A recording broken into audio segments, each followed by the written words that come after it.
and I probably run out 1 more hours to finish today's session.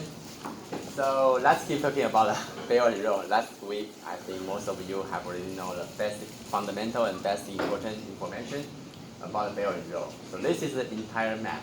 You could see like last week we mainly talked about the land side, and sometimes they have a maritime different routes here. So that's the whole map. But what's the feedback with the different countries, even though without in this map? So I would like to show something interesting. So let's standing from the Australian, they have different concerns with the Bell and Road. Let me show you something here.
We mentioned a challenge here last week, right?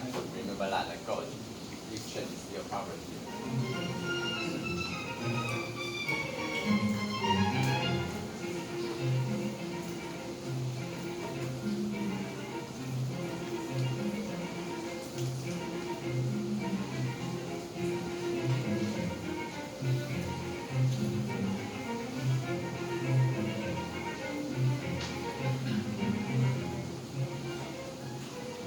Okay, so this is the original idea and situation. So let's try to see what's going on here. So this news shows like some countries may refuse to join this project. So if you are highly interested in here is I have the report to let you see. You can go back home to read here. I have the entire linkage here. So you can go back home to check. But ideally, I would just want to let you know. Sometimes they start from very ideal situation. They want to develop a very big free trade zone within among the 65 countries, but eventually this kind of like a project has been refused and revoked with several different countries. And another news I'd like to share today is about the United States versus Iraq. So you will see the former president. 2倍锁水逆，2倍安全感，全新维尼亚零售感特保。And the US has reinforced all sanctions on Iran that were lifted under the 2015 nuclear deal. As many as 700 companies, individuals, businesses, aircraft and ships will be added to the US sanctions list. But 8 countries, including India, will be allowed to continue importing Iranian oil, but at much lower levels. The Turkey's energy minister has also said his country has been told it would get a waiver. The US sanctions on Iran will take effect from Monday. The US Treasury will also demand the SWIFT global financial network stop servicing Iran's banking industry as part of enforcing sanctions over the country's nuclear program and alleged support for terrorism. Now another 700 companies, individuals, businesses, aircraft and ships will be added to the US sanctions list, widely expanding the people and entities Washington seeks to block from accessing global business and financial networks. The restoration of sanctions is part of a wider effort by US President Donald Trump to... Okay, so this news talk about oil. So we talk about gasoline oil. We talk start from the soybeans, now we move to here. Most of you should remember like including soybean, including the gasoline, they are very important raw materials among the global supply chain operations. and sometimes people will use other agriculture to evaluate the different index. But today I would like to start from these two, soybean and gasoline. So after that, maybe after today's course, you can watch the price of the soybean and price of the oil within past 5 years. You will find another interesting story. But I would like to do this work. So let's see what's going on. Why United States want to do this with the Iran and involve the other countries. Across the US, the price of a tank of gas has been rising. Now, drivers could begin to... But I just want to remind you, because of the COVID-19, especially this year, the price dramatically dropped down. So previously, around 2018 to 19, oil price keep increasing, but now suddenly drop down. So which means that several policies will be significant change in recent next 2 years. even more pain at the pump. One reason, US sanctions on Iran. Today I am announcing our strategy to confront the Iranian regime's hostile actions. This November, the US is turning the financial screws on Iran, one of the world's biggest oil producers. Tough new sanctions will make the country's roughly 2.5 million barrels a day of oil exports toxic for buyers. That's a big chunk of crude to take out of the market, and means oil prices, only recently at their highest level in 4 years, could climb higher still. But the oil market is actually in a delicate balance, buffeted by both bullish and bearish forces. So what's actually driving the market right now? And could we see $100 a barrel oil again? So this is very important issue. Like the previously is the soybean, the price will be between the different supply of different countries, the transporting cost, and maybe a quality or something, and even weather condition will impact the supply and the demand situation. Or even including Africa swing. But I mean, here is another situation. So try to think about how will drive the oil price up or down. So you will see different, lots of things will involve here. And oil will become one major important industry in the United States. So you see like why President Trump is fighting with in Pennsylvania. So this year, if you are highly interested in the election in the United States, you will find they have lots of different policy involved here. So Joe Biden mentioned like he want to increase more efforts to the more green and more clean energy, which means that he will refuse to and decrease the conventional oil industry. So that will be affect lots of different countries' business. That's what I would like to know. Iranian exports have already tumbled in preparation for US sanctions. So very similar, right? Previously we talked about the soybean export. Now we talk about the oil exports. You will see what's going on. Supply from the country hit a 2.5-year low last month. Analysts say hundreds of thousands of additional barrels a day are likely to disappear in the coming months, with the US taking a hard line. Questions also hover over the production from an unlikely number of other big oil producers. Output from Venezuela has fallen by more than 1 million barrels a day since the end of 2015. Libya has endured years of civil war that periodically knocked out key parts of its oil infrastructure. In Nigeria, endemic problems of oil theft and pipeline sabotage routinely knock out export pipelines. And Iraq has experienced increased unrest in its key oil-producing hub of Basra. Further disruptions in those countries could take more oil off the market and drive prices higher. We've also seen the amount of oil held in storage fall, eating away the glut that sent prices tumbling in 2014. As recently as 2 years ago, oil prices fell below $30 a barrel, as soaring production from US shale producers left the world awash with crude.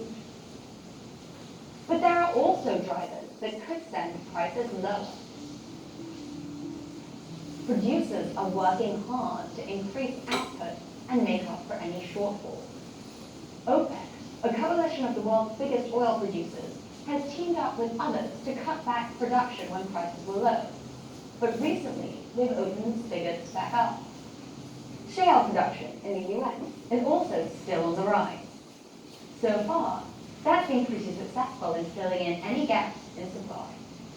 Also, global economic growth is slowing, and that normally puts a dampener on oil demand. Already, important market watchers like the International Energy Agency are predicting that global demand for oil will soften.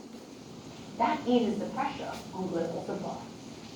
Those forces, together with a broader rout in global stock markets, have helped forces. How about the global oil demand this year? Anyone want to guess? It's very Decrease. easy. Increasing or decrease? Decreasing. Decrease. Yeah, certainly. Because you think like no aircraft fly away and less transportation among the several countries, so which means the demand for the oil keep decrease. And what kind of industry will be involved? So airline company will be involved. How about the public transit system or like the maritime shipping or all related to this oil price? Some will get a positive and some will be negative, right? And what else? Oil price will involve what kind of country, what kind of industry? How will you think?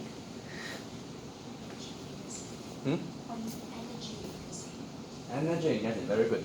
So definitely, oil will related to gasoline and related to gas and related to the other energy development. So who will be benefit? Electric car. Hmm? Electric car industries. Car industry, traditional car industry, right? How about Tesla? Yeah, Tesla. So if oil price in this year dramatically keep decrease, is that good for Tesla? I would say probably no, because like people like to purchase a Tesla. Maybe lots of reasons. Number one, maybe similar to iPhone.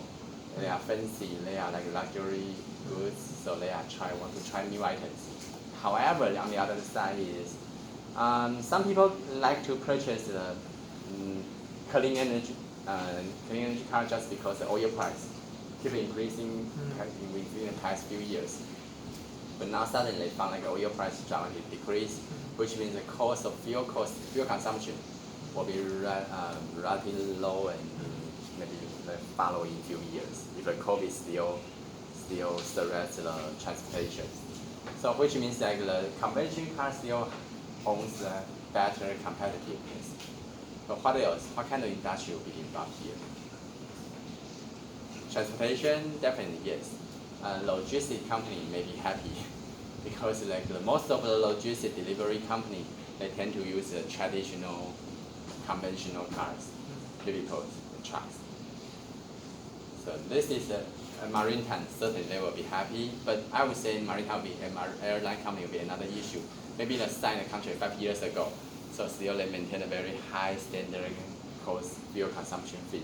But I would say for the private car, for the general passenger car or truck, will be happy because like the oil price keep below. Together with a broader rout in global stock markets, have helped drive prices lower in recent weeks. Even OPEC isn't sure of the best course of action, flip-flopping between tightening up production once more or continuing to open the floodgates wide. So with less demand and more supply, what's the big deal? Well, even though the world has enough oil supply at the moment, there isn't much of a cushion if anything goes wrong. That leaves the oil market balanced on a knife edge, with the prospect of $100 a barrel and more pain at the pump looming large. So which means like even though traditional strategy for OPEC, they try to cut down the supply to maintain the price. Unfortunately, most of the different countries, they still, cut down the supply. Is that easy to do? What's the meaning of cut down the supply?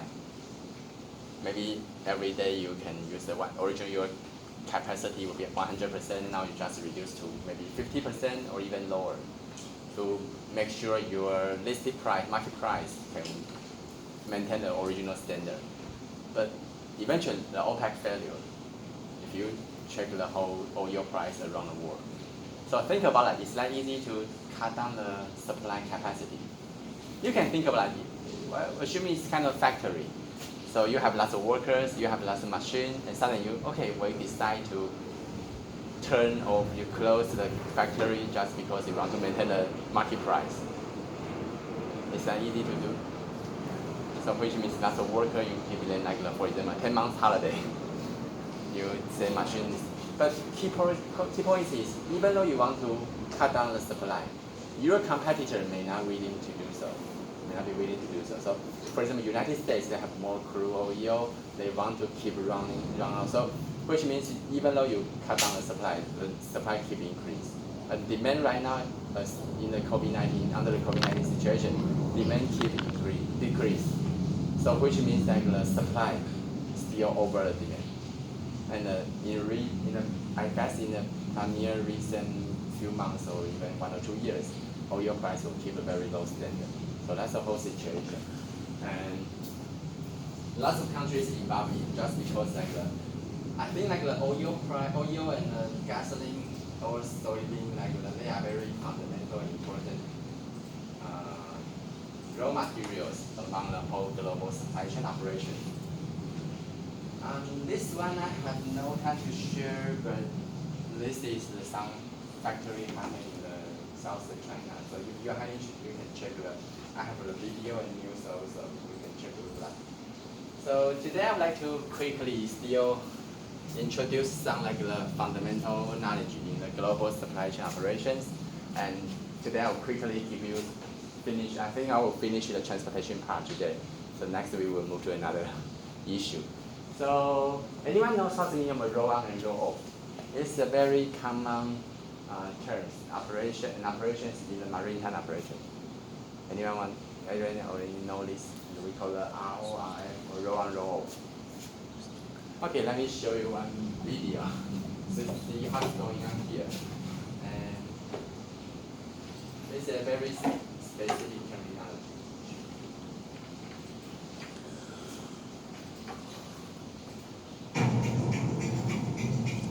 A new era in innovative, sustainable logistics is underway, and WWL is charting a course with the most advanced roll-on, roll-off vessels on the high seas.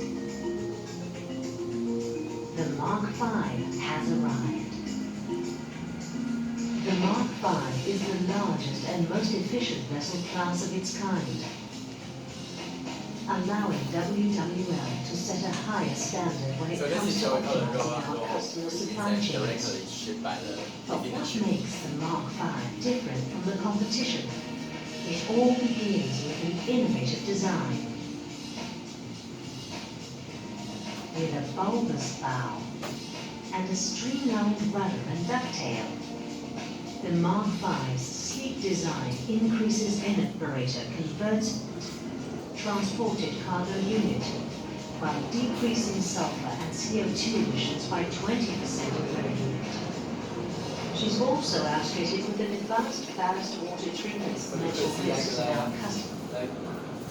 The key operation here is they allow the vehicles just directly transport between the ships and the port. So without this kind of operation, what will happen?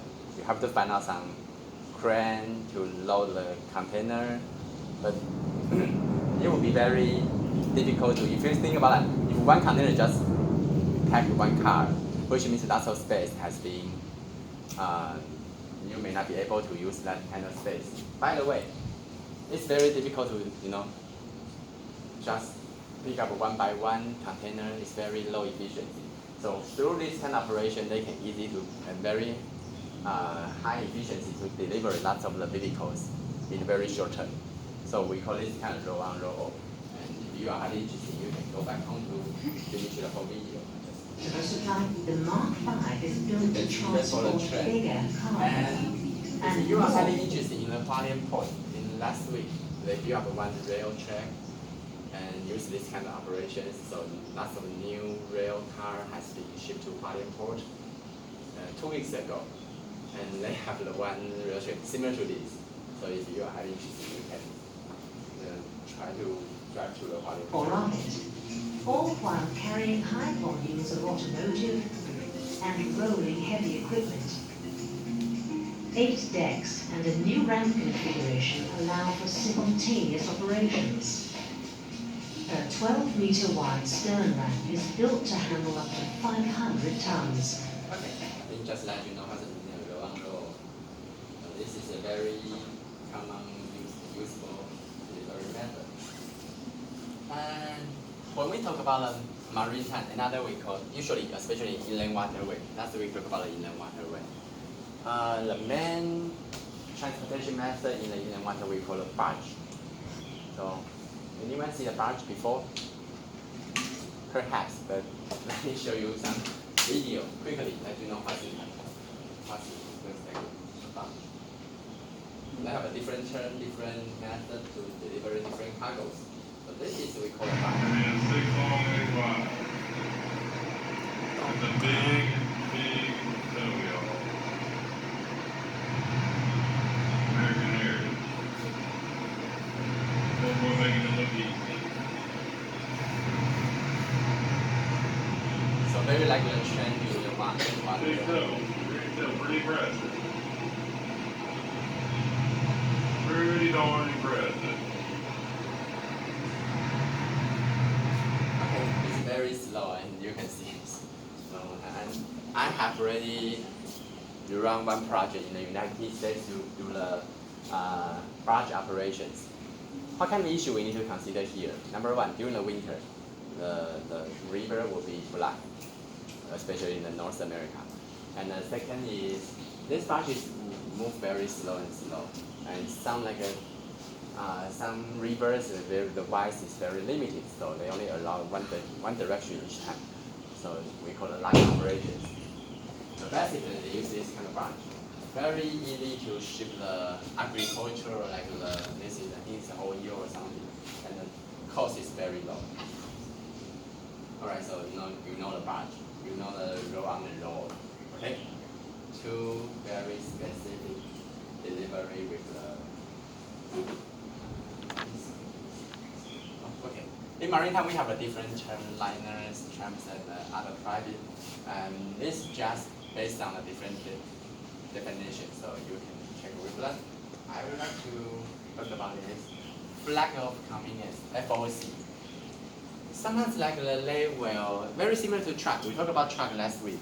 Some trucks company, they tend to register in different countries to avoid the tariff, to avoid the regulation.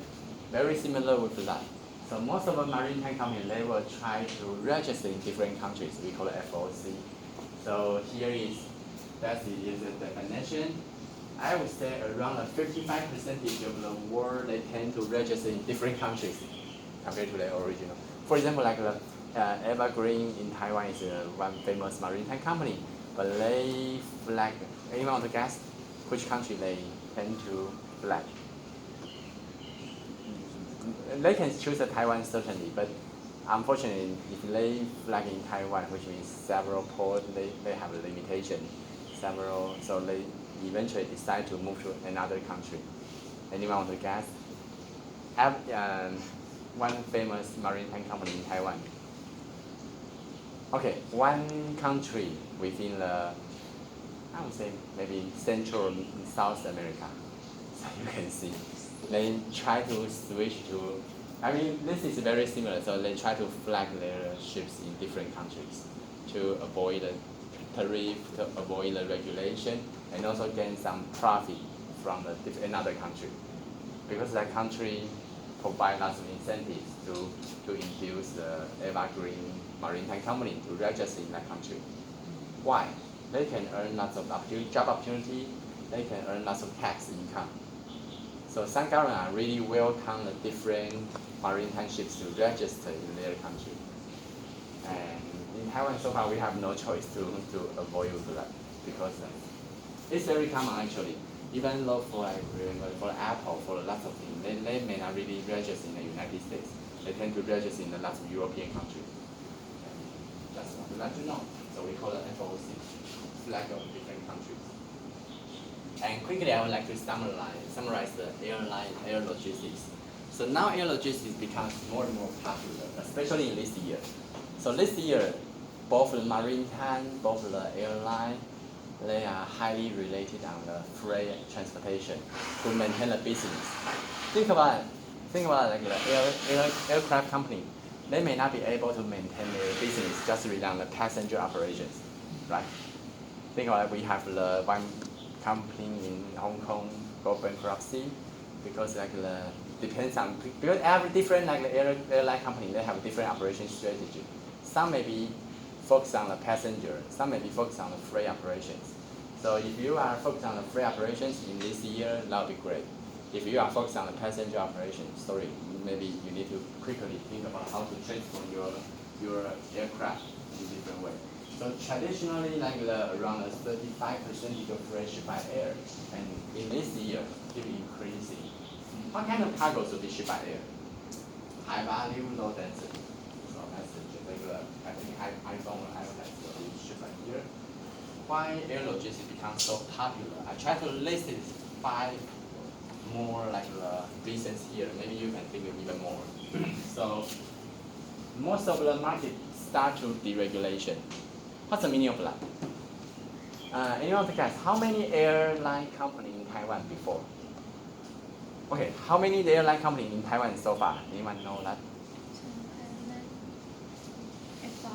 Mm-hmm. Okay, we have the China Airline, we have the Eva, Green Air. We have 4 so far, actually 4 major airline companies. Anyone to guess? 20 years ago, how many airline companies we have? No, 9. 9. 9. From very few to 9, and then eventually they reduced to the 4. Just because like the Taiwan market is there, the market in Taiwan is very small, may not be able to support 9 different airline companies. But that's why we call it deregulation. So airline companies traditionally they are under regulation, under very restricted. And if the some government lift this kind of regulation, many companies will try to apply the airline. Oh, this year we even have one more new airline company in Taiwan. And more international free trade zone agreement. So we talked about the free trade zone before, which means that the more free trade agreement or free trade zone will try to encourage the global logistics development. So you can think about it. More and more countries will involve in this global supply chain operations. And right now, it's kind of global production and sales. Almost, I would not say 100%, but it's kind of major trend. And new inventory management methods. So we talk about just in time of lots of things, which means you will highly rely on lots of movement among the countries. And the more and more new product needs faster delivery. For example, like an iPhone. You don't want to wait for your iPhone for, I don't know, 10 months, right? So they need to deliver it faster. So that's why air logistics become more and more popular. This is one famous group, and they have, you see, this is their network. So this, every stop is their, even though one logistics center among different countries. So air logistics right now become one major trend in recent years. They need to operate it with lots of different partners. So we need to consider the trucker, the terminal, the customer, we'll talk about customer later, carrier, and lots of different agents. So you will see that's the main environment they need to work on. Alright, so we talk about roll on and roll off. We talk about barge. Now today I would like to introduce the other 4, especially for the air logistics. Number 1 we call it belly space. Number 2 we call it flex belly. Number 3 we call it freighter, and number 4 we call it truck. What's the difference among these 4 different operations? Anyone want to guess? Belly space, flex belly, freighter, or truck?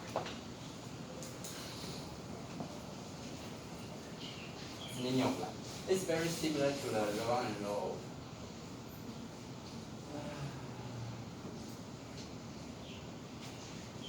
You know, the gas, what's the difference among these 4? It's very similar to the, it's still like the entire aircraft. they have a different design. Some aircraft 100% is developed for the passengers. Some will be owned 100% for freight. But major trend right now is mixture.